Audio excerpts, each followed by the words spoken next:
A hero fights for many things: riches, glory, or love, and to achieve their final reward at the end of all their struggles. But what happens when they actually make it? Final Reward by Pratchett. Read by Karl. Dogger answered the door when he was still in his dressing gown. Something unbelievable was on the doorstep. There's a simple explanation, thought Dogger. I've gone mad. This seemed to satisfy enough rationalization at 7 o'clock in the morning. He shut the door again and shuffled down the passage, while outside the kitchen window the northern line rattled with carriages full of people who weren't mad, despite appearances. There's a possible period of existence which the Yen Buddhists call plinky. It is defined quite precisely the interval between waking up and being hit on the back of the head by all the problems that kept you awake the night before. It ends when you realize that this is the morning everything was going to look better in, and it doesn't. He remembered the row with Nicky. Well, not exactly row. More of kind of an angry silence on our part, and increasingly exasperated burbling on his. Wasn't quite sure how it would start anyway. He was recalled saying something about some of her friends looking as though they wove their own bread and baked their own goats. Escalated to the level where he probably said things like, "Since you ask, I do think Green 2 CVs have the anti-nuclear sticker laminated to the rear window before they leave the factory." If he had been on the usual form he achieved after a pint of white wine, probably passed a remark about dungarees on women, too. It had been one of those rows where every jocular attempt to extract himself would open another chasm over his feet. Then she'd shattered the silence with all those comments about Erdan, macho wish-fulfillment for adolescence, and there had been comments about Rambo, and then he'd found himself arguing the case for people who, in cold sobriety, he detested as much as she did. Then he'd come home and written the last chapter of Erdan and the Serpent in the Rim, and at a peak alcohol rebellion he killed those hair off on the last page, crushed under an avalanche. The fans were going to hate it, but he felt better afterwards, afraid of something that held him back all these years. That had made him quite rich, incidentally. That was because of computers, because half the fans he met now worked at computers. Of course, the computers, they gave you a wheelbarrow to take your wages home. Science fiction fans might break out in pointy ears from time to time, but they bought books by the shovelful and read them round the clock. Now we'd have to think of something else for them. Write proper science fiction, learn about black holes and quantums. There was not a point nagging at his mind just yawning his way back to the kitchen. Oh yes, Erdan the Barbarian had been standing on his doorstep. Funny that. This time the hammering made small bits of plaster detach themselves from the wall around the door, which was an unusual special effect in a hallucination. Dogger opened the door again. Erdan was standing patiently next to his milk. The milk was white and in bottles. Erdan was 7 feet tall and in a tiny chainmail loincloth. His torso looked like a sack full of footballs. In one hand he held what Dogger knew for certainty was Skung, the sword of the ice gods. Dogger was certain about this because he had described it thousands of times, but he wasn't going to describe it again. Erdan broke the silence. "I have come," he said, "to meet my maker." "Pardon?" "I have come," said the barbarian hero, "to receive my final reward." He peered down Dogger's hull expectantly and rippled his torso. "You're a fan, right?" said Dogger. "Pretty good costume." "What?" said Erdan. "Is fan." "I want to drink your blood," said Skung, conversationally. Over the giant shoulder, metaphorically speaking, although under his massive armpit in real life, Dogger saw the postman coming out the path. The man walked around Erdan, humming, put a couple of bills into Dogger's unresisting hand, opined against all the evidence that it looked like being a nice day, and strolled back down the path. "I want to drink his blood, too," said Skung.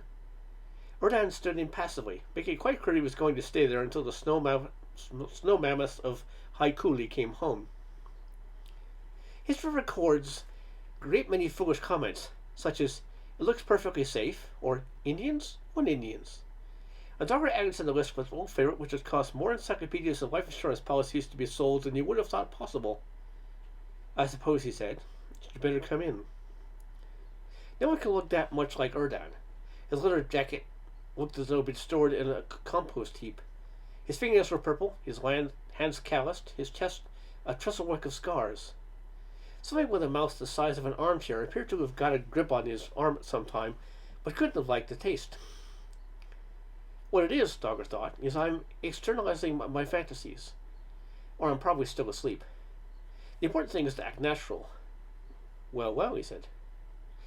Erdan ducked into what Dogger liked to call his study, which was just like any other living room, but had his word processor on the table and sat down in the armchair.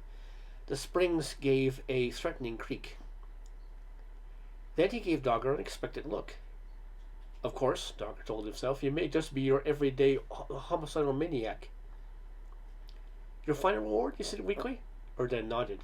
What form does this take exactly? Erdan shrugged. Several muscles had to move out of the way to allow the huge soldiers to rise and fall. It is said, he said, that those who die in combat will feast to carouse in your hall forever. Oh, Dogger hovered uncertainly in the doorway. My hall? Erdan nodded again. Dogger looked around him. Over the telephone and the coat rack, it was already pretty crowded. Opportunities to carouse looked limited. And, he said, how long is forever exactly? Until the stars die and the great ice covers the world, said Erdan.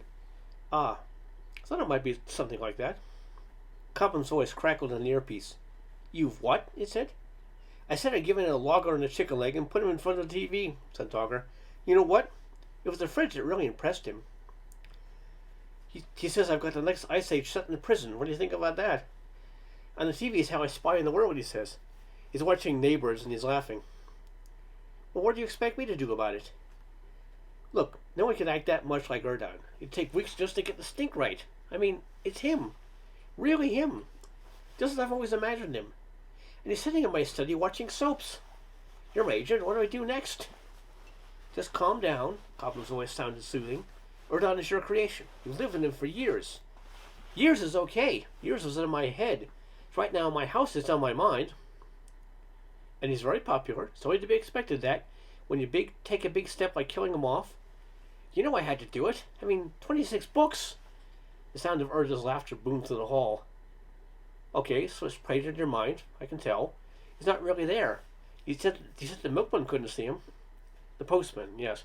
But he walks around him. Ron, I created him. He thinks I'm God. Now I've killed him off. He's come to meet me. Kevin? Yes, what? Take a few tablets or something. He's bound to go away. These things do. Dogger put the phone down carefully. Thanks a lot, he said bitterly. In fact, he gave it a try. He went down to the hypermarket and pretended the hulking figure that followed him wasn't really there. It wasn't that Erdan was invisible to other people. Their eyes saw him all right, but somehow their brains seemed to edit him out before he impinged at any higher centers. That is, they could walk around him and even apologize automatically if they bumped into him. But afterwards, they would be at a loss to explain what they walked around and who they had apologized to.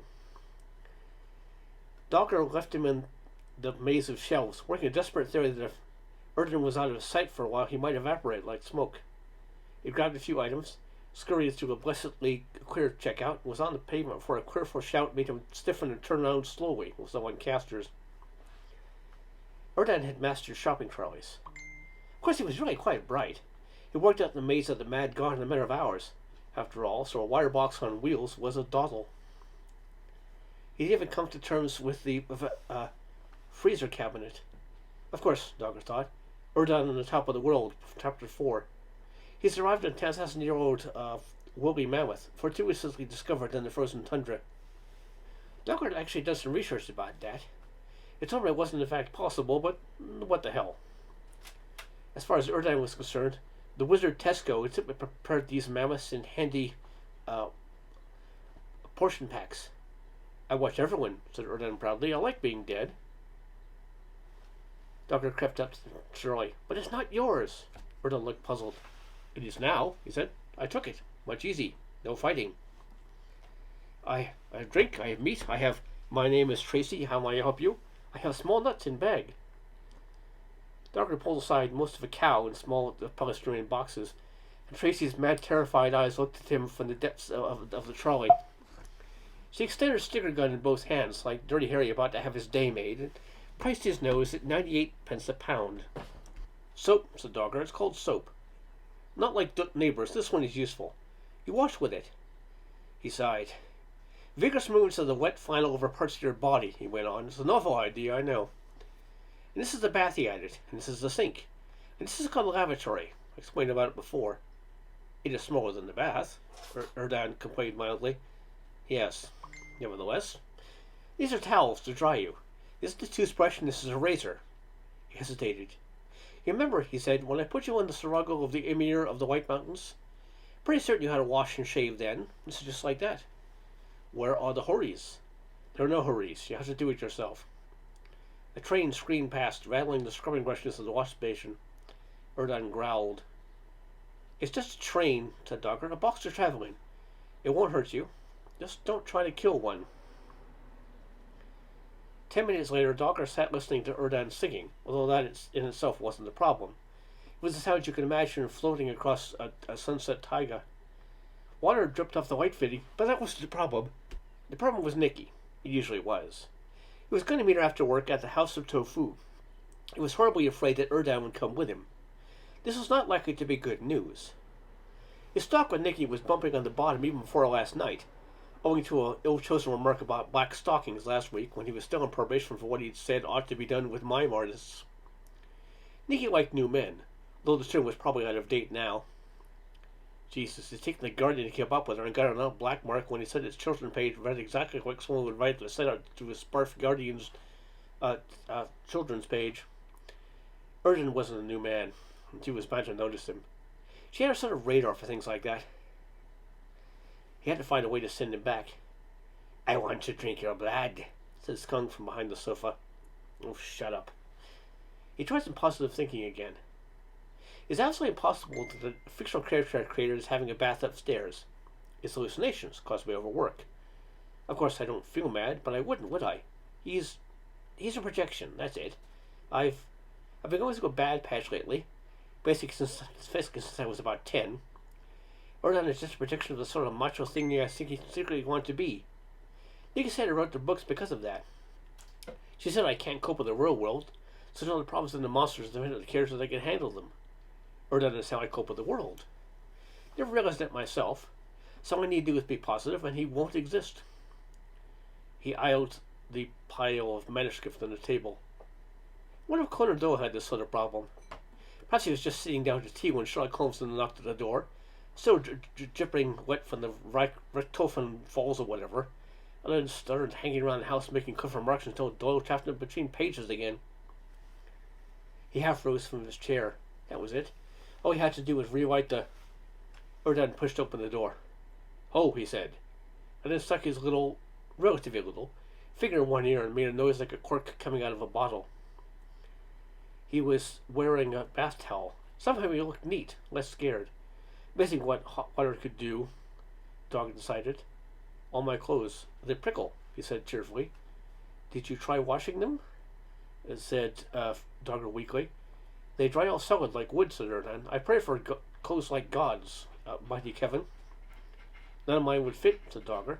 He looked at Erdan's shoulders. None of mine would half fit, he added. Anyway, you're not going anywhere. I give in. I'll rewrite the last chapter. You can go home. He beamed. This is exactly the right way. By taking the madness seriously, he could make it consume itself. All he needed to do was change the last page. He didn't need to write another Erdan book. All he needed to do was make it clear that Erdan was still alive somewhere. I'll write you some new clothes, too, he said. Silly, isn't it? He went on. Big lad like you dying in an avalanche. You survived much worse. He put the manuscript toward him. I mean, he burbled happily, just remember when you had to cross the Grebar Desert without water and you... A hand like iron closed over his wrist, gently but firmly. Doug remembered one of those science fiction films which showed an industrial robot, capable of putting 2 tons of pressure on a point an eighth of an inch across, gently pick up an egg. Now his wrist knew how their egg felt. I like it here, said Erdan. He made him leave Skung behind. Skunk was a sort of few words. None of them would go down well in a whole food restaurant where even the bean sprouts were free range. Erdan wasn't going to be left behind, though. Where does a 7-foot barbarian hero go? Dogger thought. Wherever he likes. He'd also tried writing Erdan a new suit of clothes. It was only partially successful. Erdan was not cut up by nature, by him, to wear a sports jacket. He ended up looking as Dogger had always pictured him, like a large and overenthusiastic Motorhead fan. Or does it seem to be becoming more obvious? Maybe whatever kind of mental antibodies prevented people from seeing him wore away after a while. He certainly got a few odd looks. Who is Tofu? Said Erdan as they walked to the bus stop. Ah, not a who, an it. It's sort of food and a tiling grout combined. It's something like... Well, sometimes it's green, others have it isn't, said Dogger. This didn't help much. Well, he said, remember when you went to fight for help of the Doge of Taniti? I'm pretty sure I wrote you eating pasta. Yes. Compared to tofu, pasta is a taste explosion. To the center, please, Dogger added to the conductor. The man squirted at Erdan. Rock concert on is there? He said. And you carousing this tofu? Said Erdan as they alighted. You can't carouse organically. My girl, a young lady I know, works there. She believes in things. And look, I don't want you spoiling it, okay? My romantic life isn't exactly straightforward at the moment. A thought struck him. And don't let's have any advice from you about how to straighten it. Throwing women over your pun or running off in the night isn't approved of around here. It's probably an ism, he added gloomily. It works for me, said Erdan. Yes, muttered Dogger, it always did. Funny that. Never had any problem, I saw to that. 26 books without a change of clothes, and no one girl ever said she was washing her hair. Not my fault they just throw... I'm not saying it was. I'm saying a chap has only got so much of it, and I gave mine to you. Erdan's brow wrinkled mightily with the effort of thought. His lips moved as he repeated a sentence to himself once or twice. Then he appeared to reach a conclusion. What? He said. And you go back in the morning. I like it here. You have picture television, sweet food, soft seats. You enjoyed it in Chimera, the snowfields, the bracing wind, the endless taiga. Erdan gave him a sidelong glance. Didn't you? Said Dogger uncertainly. If you say so, said Erdan. And you watched far too much far-seeing bucks. Television, corrected Erdan. Can I take it back? What? To Chimera? It could lonely on the endless taiga between books. You found the Channel 4 button, I see. Dogger turned the idea over in his mind. It has a certain charm. Erdan the barbarian with his blood-drinking sword, chainmail kilt, portable television, and thermal blanket. No, it wouldn't work. Wasn't as there were many channels in Chimera. Probably one of the few things you couldn't buy in the mysterious soaks of Az Teresical was a set of decent night ads. He shivered. What was I thinking about? He really was going mad. The fans would kill him. And he knew he'd never be able to send Erdan back. Not now. Something had changed. Never been able to do it again. He'd enjoyed creating Chimera. He only had to close his eyes so he could see the Shermack Mountains, every lofty peak trailing its pendant of snow. He knew the Prod's delta like the back of his hand. Better. That was all going, it ebbing like the tide, leaving Erdan, who was evolving. Hear it say, House of Tofu, said Erdan, who had learned to read, whose clothes somehow looked less hairy, whose walk was less of a shamble. And Dogger knew that, when they walked through that door, Erdan and Nicky would hit it off. She'd see him all right. She always seemed to look right through Dogger, but she'd see Erdan. His hair was shorter. His clothes looked merely stylish. Erdan achieving a short walk from the bus stop would have taken most barbarians 10,000 years to accomplish. Logical, really. After all, Erdan was basically your total hero type. Put him in any environment and he'd change to fit. Charles and Nicky, he'd be torpedoing whaling ships and shutting down nuclear power stations single-handedly. You go on in, he said. Problem, said Erdan? Just something I've got to sort out. I'll join you later. Remember, though, I made you what you are. Thank you, said Erdan. Here's a spare key to the fight in case I'm not back. You know, get held up or something. Erdan took it gravely. You go ahead. Don't worry. I won't send you back to Chimera. Erdan gave him a look in which surprise was leavened with just a hint of amusement. Chimera, he said. The word processor clicked into life. The monitor was without form and void, and darkness was upon the screen, with, of course, the exception of the beckoning flicker of the cursor. Dogger's hand moved upon the face of the keyboard. It ought to work both ways. Belief was the engine of it all. It ought to be possible to hitch a ride, if you really weren't mad enough to try it. Where to start? Short story would be enough, just to create the character. Shimmer already existed in a little bubble of fractal reality created by these 10 fingers. He began to type, hesitantly at first, then speeding up as the ideas began to crystallize. After a little while, he opened the kitchen window. Behind him, in the darkness, the printer started up. The key turned in the lock. The cursor pulsed gently as the two of them came in, talked, made coffee, talked again in the body language of people finding they really have a lot in common. Words like holistic approach floated past its uncritical beacon. He's always doing things like this, she said. It's drinking and smoking. It's not a healthy life. He just doesn't know how to take care of himself. Erdan paused. He found the printed output cascading down the table, and now as he put down the short MS half read. Outside, a siren wailed. Doppelcluster shut off. I'm sorry, he said. I said he doesn't look after himself. I think he may have to learn, he said. He picked up a pencil, regarded the end of it thoughtfully until the necessary skills clicked precisely in his head, and made a few insertions. He didn't even specify what kind of clothing he was wearing. If you're really going to write first person, you might as well keep warm. It got damn cold out on the steps. You know him a long time then? Years. You don't look like most of his friends. We were quite close at one time. Expect to better see the place until he comes back. He penciled in.